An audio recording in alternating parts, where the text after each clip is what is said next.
అందరికీ నమస్కారం. ఢిల్లీ ఎన్నికల తరువాత బీజేపీ సాధించినటువంటి ఘన విజయాన్ని మనమందరం చూసాం. ఈ యొక్క ఢిల్లీ ఎన్నికల్లో బీజేపీ ఘన విజయం సాధించిన తరువాత దేశానికి సంబంధించినటువంటి రాజకీయ ముఖ చిత్రం మరోలా మార్పు చెందింది. ఇప్పటికే దేశవ్యాప్తంగా 2014 ఎన్నికల తరువాత భారతీయ జనతా పార్టీ ఓ బలమైన శక్తిలా అవతరిస్తూ వస్తూ ఉంది. గతంలో కూడా దేశవ్యాప్తంగా అత్యధిక రాష్ట్రాల్లో భారతీయ జనతా పార్టీ ఎటువంటి అలియన్స్ లేకుండా ఓ బలమైన శక్తిలా, ఓ బలమైన ఆధిపత్య పార్టీలా ఏర్పడినటువంటి సందర్భాలు మనమందరం చూసాం. అయితే ఢిల్లీ ఎన్నికల తర్వాత ఈ యొక్క అంశం మరోమారు ప్రస్తావనకు వచ్చింది. అసలు దేశవ్యాప్తంగా భారతీయ జనతా పార్టీ ఎన్ని రాష్ట్రాల్లో ఎటువంటి అలియన్స్ లేకుండా అధికారంలో ఉంది, అలానే కాంగ్రెస్ పార్టీ ఎన్ని రాష్ట్రాల్లో అధికారంలో ఉంది, అలానే అటు ఎన్డీఏ అలియన్స్ కావచ్చు, అలానే ఇండియా అలియన్స్ కావచ్చు ఎన్ని రాష్ట్రాల్లో అధికారంలో ఉంది, అలానే రాబోయేటువంటి ఈ యొక్క 2025 కావచ్చు, అలానే 2026 సంవత్సరాల్లో ఏ రాష్ట్రాల్లో ఎన్నికలు జరగబోతున్నాయి, ఇక్కడ ఉన్నటువంటి పరిస్థితులు ఏంటి, ఇక్కడ పరిస్థితుల ప్రభావంతో కాంగ్రెస్ పార్టీ బలపడేటువంటి అవకాశం ఉందా, లేకపోతే భారతీయ జనతా పార్టీ బలపడేటువంటి అవకాశం ఉందా అనేటువంటి అంశాల గురించి ఈరోజు మనం మాట్లాడుకునేటువంటి ప్రయత్నం చేద్దాం. ముందుగా అటు రాష్ట్రాలు కావచ్చు, కేంద్రపాలిత ప్రాంతాలు కావచ్చు, అన్నిటినీ ఒక సీరియల్ నెంబర్గా కూడా మనం మాట్లాడుకుంటూ వస్తే, ముందుగా లదాఖ్ అనేది ఒక కేంద్రపాలిత ప్రాంతం, కానీ లదాఖ్లో ఎటువంటి అసెంబ్లీ అనేది లేదు. అలానే జమ్మూ కాశ్మీర్లో ఇప్పటికే జరిగినటువంటి ఎన్నికల్లో జేకేఎన్సీకి సంబంధించినటువంటి పార్టీ అధికారంలో ఉంది. ఇది ఇండియా అలయన్స్కి సంబంధించినటువంటి పార్టీ.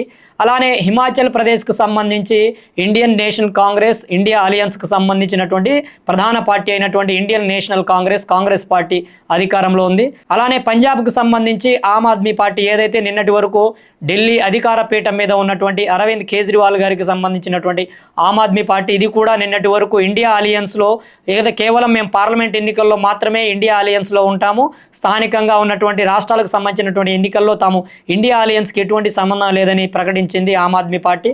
పంజాబ్లో ఆమ్ ఆద్మీ పార్టీ అధికారంలో ఉంది. అలానే ఉత్తరాఖండ్లో భారతీయ జనతా పార్టీ అధికారంలో ఉంది. హర్యానాలో భారతీయ జనతా పార్టీ అధికారంలో ఉంది. రాజస్థాన్లో భారతీయ జనతా పార్టీ అధికారంలో ఉంది. అలానే వెలువడినటువంటి ఫలితాల ఆధారంగా ఢిల్లీలో కూడా భారతీయ జనతా పార్టీ అధికారంలో ఉంది. అలానే ఉత్తరప్రదేశ్లో కూడా భారతీయ జనతా పార్టీ అధికారంలో ఉంది.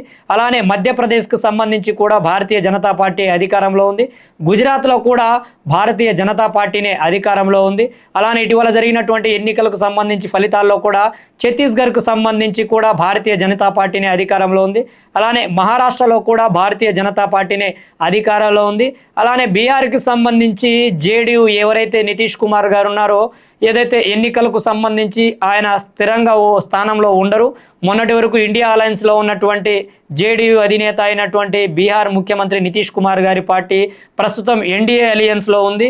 ఏదైతే national democratic alliance Bharatiya Janata పార్టీకి సంబంధించినటువంటి అలియన్స్లో ప్రస్తుతం బీహార్ కూడా ఉంది.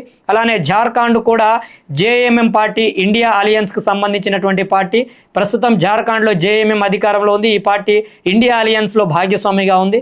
అలానే వెస్ట్ బెంగాల్కి సంబంధించి కూడా తృణమూల్ కాంగ్రెస్ ఏదైతే ఉందో, మమతా బెనర్జీ గారు కూడా స్పష్టమైనటువంటి నిర్ణయం ఆమెకి ఎప్పుడు ఉండదు. కొన్ని సందర్భాల్లో ఇండియా అలయన్స్లో ఉంటామంటుంది, కొన్ని సందర్భాల్లో తటస్థంగా ఉంటామంటుంది. కానీ ఆమె అత్యధిక శాతం బీజేపీకి వ్యతిరేకంగా తన నినాదాన్ని, బీజేపీకి వ్యతిరేకంగా తన పోరాటాన్ని కొనసాగిస్తూ వస్తున్నారు. కాబట్టి టీఎంసీని కూడా ఇండియా అలియన్స్లో భాగస్వామ్యంగా మనం అనుకునేటువంటి అవకాశం ఉంది. అలానే ఒడిశాలో కూడా ఇటీవల జరిగినటువంటి ఎన్నికల ఫలితాల్లో బీజేపీ అధికారంలో వచ్చింది. తెలంగాణ రాష్ట్రంలో కాంగ్రెస్ పార్టీ అధికారంలో ఉంది.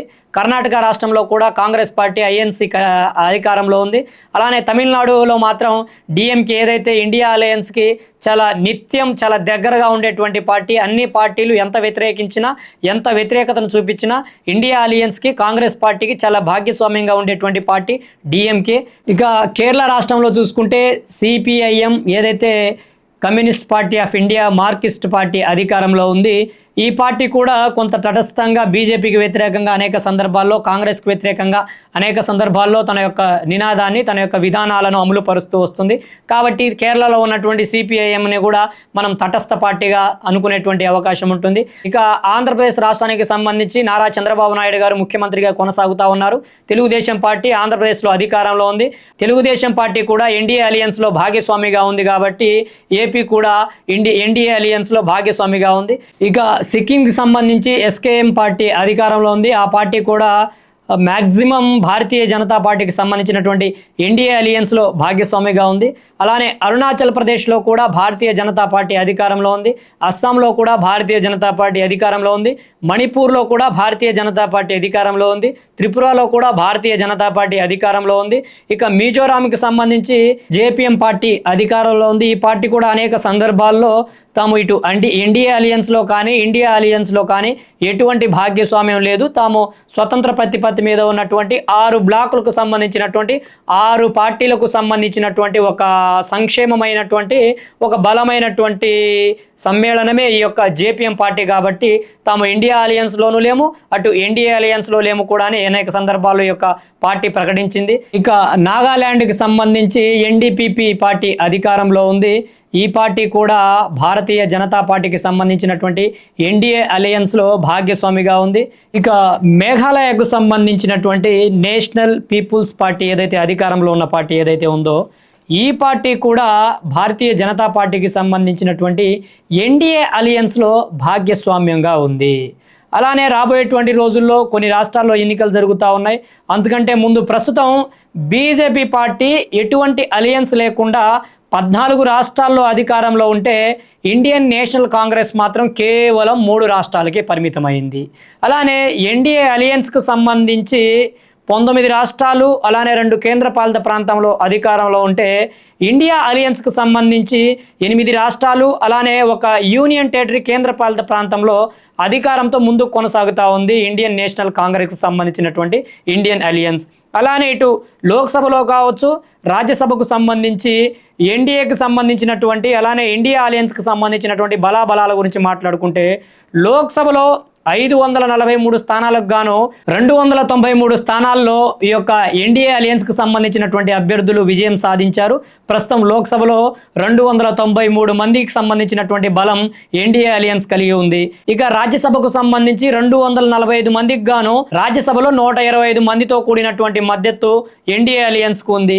ఇక ఇండియా అలియన్స్కు సంబంధించి లోక్సభలో 543 మందికి గాను 238 అలానే 245 మందికి గాను 90 మంది అభ్యర్థులకు సంబంధించినటువంటి బలం ఇటు ఇండియా కూటమికి పార్లమెంటులో ఇటు లోక్సభలో రాజ్యసభలో ఉన్నాయి.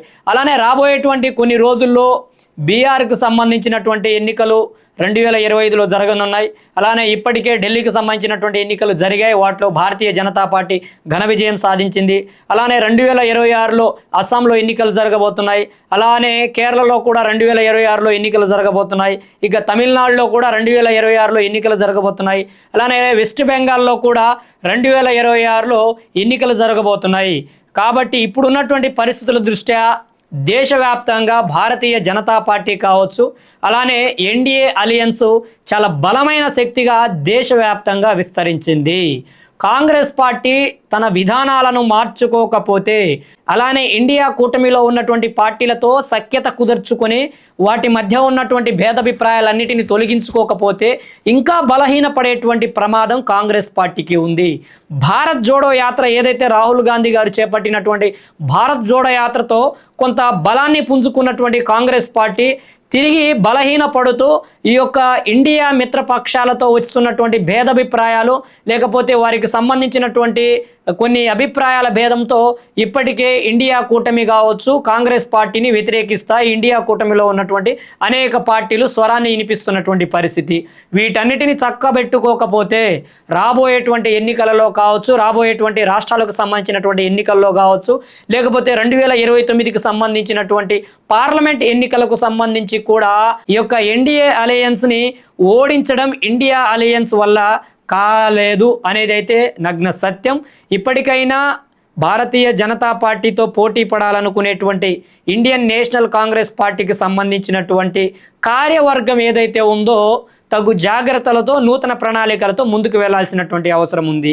అలానే నరేంద్ర మోదీ గారి యొక్క దిక్సూచితో, నరేంద్ర మోదీ గారి యొక్క ముందు చూపుతో ఈ యొక్క ఎన్డీఏ అలయన్స్ కావచ్చు, భారతీయ జనతా పార్టీ కావచ్చు, బలమైన శక్తిగా చాప కింద నీరులా దేశవ్యాప్తంగా విస్తరిస్తూ బలపడతా వెళ్తూ ఉంది.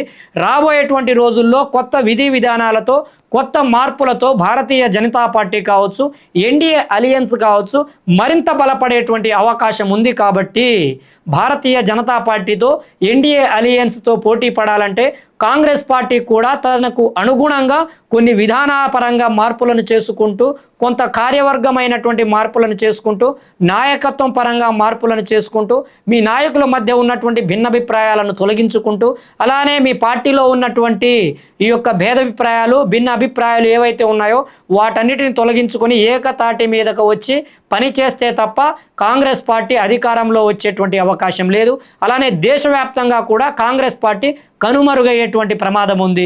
ఎందుకంటే నిన్న చూసినటువంటి ఎన్నికల ఫలితాల్లో ఢిల్లీలో చాలా బలమైనటువంటి పార్టీగా గతంలో ఉన్నటువంటి కాంగ్రెస్ పార్టీ కనీసం ఒక్క స్థానాన్ని కూడా చేజిక్కించుకోకుండా 0 స్థానాలకు పరిమితమైందంటే కాంగ్రెస్ పార్టీ ఎంత దీన వ్యవస్థకు దిగజారుతుందో అర్థమవుతా ఉంది. కాబట్టి ఇప్పటికే బీజేపీ కావచ్చు, ఎన్డీఏ అలయన్స్ కావచ్చు దేశవ్యాప్తంగా బలమైన శక్తిలా విజృంభిస్తూ ఉంది. రాబోయేటువంటి రోజుల్లో మరింత బలపడి మరింత బలాన్ని ప్రదర్శించేటువంటి అవకాశం ఉందనేది కూడా చాలా స్పష్టంగా అర్థమవుతుంది. ఇది ప్రస్తుత భారతదేశానికి సంబంధించినటువంటి రాజకీయ ముఖ చిత్రం. ఈ యొక్క ముఖ చిత్రం రాబోయేటువంటి రోజుల్లో బీజేపీకి అనుకూలంగా మారుతుందా, లేకపోతే కాంగ్రెస్ పార్టీకి అనుకూలంగా మారుతుందా, లేకపోతే ఎన్డీఏ అలయన్స్కి అనుకూలంగా మారుతుందా, లేకపోతే ఇండియా అలయన్స్కి అనుకూలంగా మారుతుందా అనేది తెలియాలంటే మనమందరం వేచి చూద్దాం. రాబోయేటువంటి రోజుల్లో జరిగేటువంటి పరిణామాల ఆధారంగా ఈ యొక్క భారతీయ రాజకీయ ముఖ చిత్రం ఉండబోయేటువంటి అవకాశం ఉంది. జై భీమ్, జై భారత్, జై హింద్.